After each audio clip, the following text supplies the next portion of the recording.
Sondy do wykrywaczy Rutus, Alter 71, Argo Ene oraz Ultima. Dzisiaj pokażę Wam ogólnodostępne sondy do tych wykrywaczy. Opiszę Wam, jakich sond ja najczęściej używam, dlaczego takich. Opowiem Wam, jakie ja widzę w tym wady i zalety.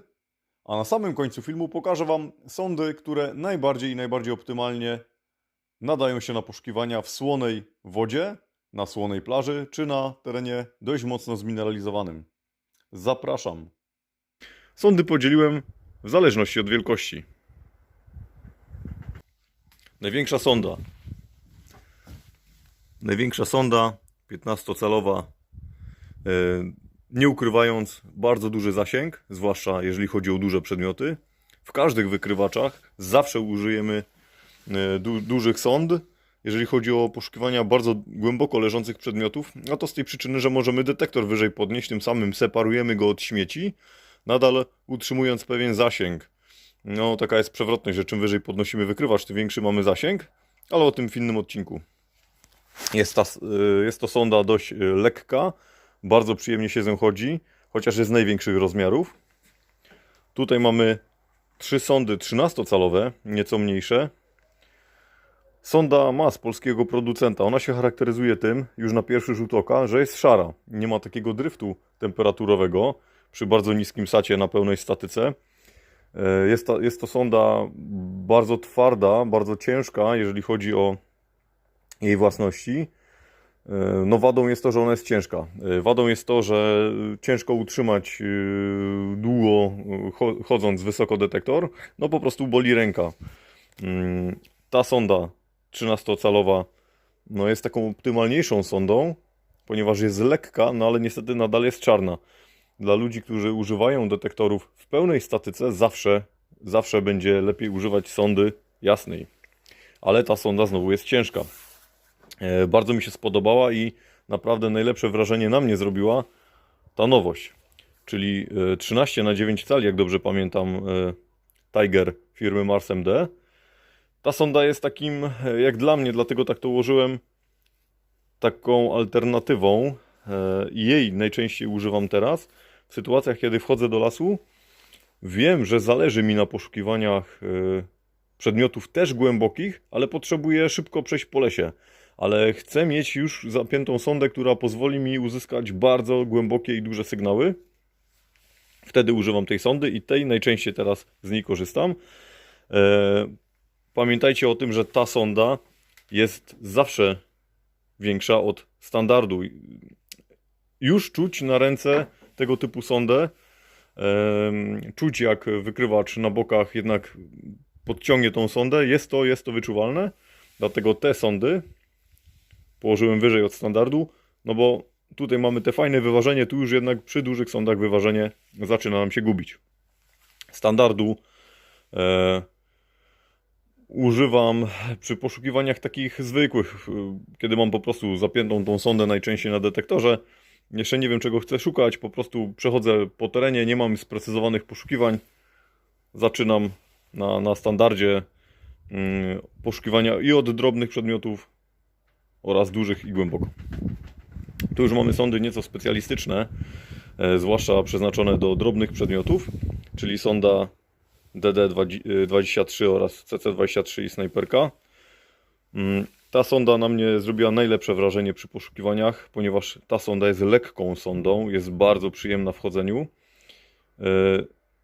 Jeżeli chodzi o teren ale to bardzo zaśmiecony, zawsze używam sondy koncentrycznej CC23, bo to jest sonda koncentryczna z uzwojeniem odbiorczym okrągłym w środku.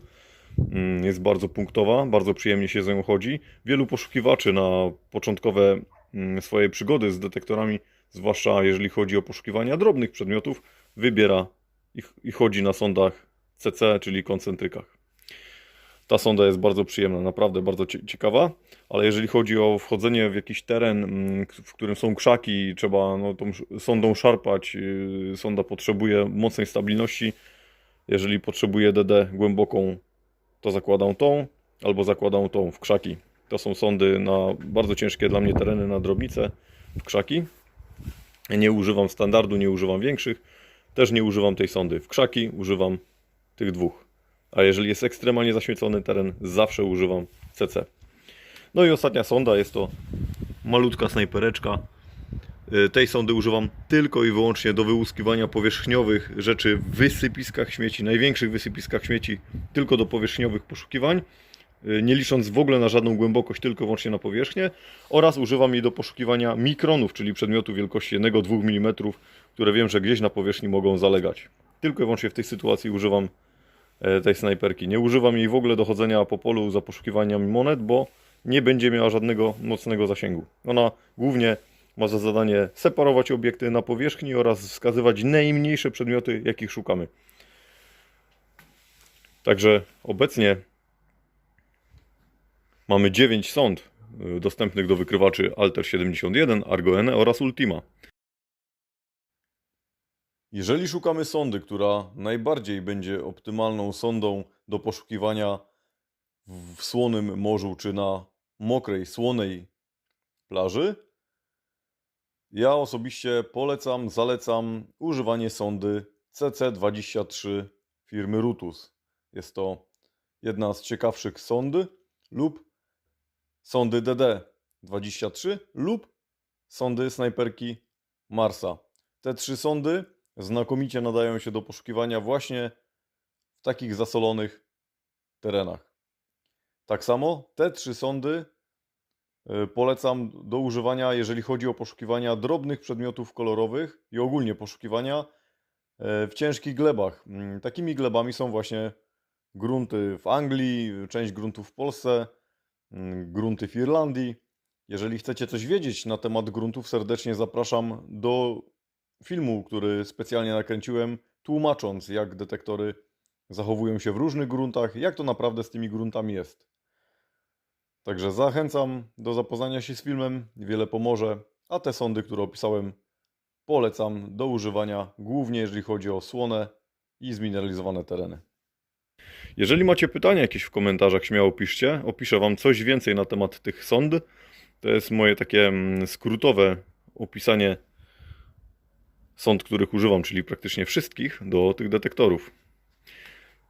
Powracając, ta na mnie zrobiła największe wrażenie. Przy tej, tą najczęściej teraz mam przy sobie, jeżeli chodzi o poszukiwanie, tak jak mówiłem, w lesie, kiedy idę szybko przez las, rozpoznać las, ale zależy mi, aby mieć przy sobie duży zasięg, w razie W na bardzo głębokie obiekty. Jeżeli idę na pole, po prostu rozpoznać pole, szukam monet, używam tej sondy lub CC. Czasem mam założony standard. Jeżeli pole jest zaświecone, natychmiast przechodzę na CC. Mówię o mocno zaświeconym polu, czyli taki metalowy przedmiot co 30, co 20 cm. A do powierzchniowej separacji używam tej sondy, ale bardzo rzadko. Daję sobie radę skutecznie CC w krzaki, DD oraz CC w ciężkiej zalewce.